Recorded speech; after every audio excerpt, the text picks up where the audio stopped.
May nag-chat sa akin ngayong umaga. Yung babae, yung profile. Sabi niya, congratulations, nanalo daw ng 10K sa ano yun. Basta nanalo, namimigay siya ng pera. Ibibigay ko raw yung phone number ko. Dahil 10K, laki. Hindi, ginawa ko, hindi ko basta-basta binigay. Tinignan ko yung profile niya. 132 follower. Yan, magbibigay ng 10K.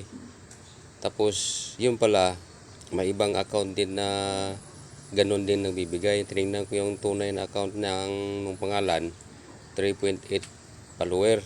So, ibig sabihin, yun siguro tunay na nagbibigay, yun.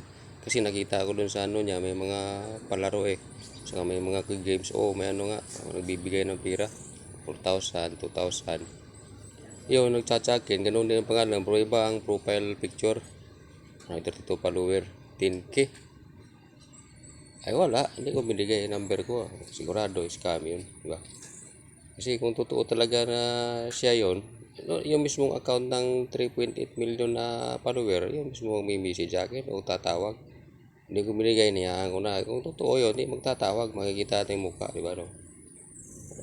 Grabe ang aga na gusto pa mga scam ba? Di sobra.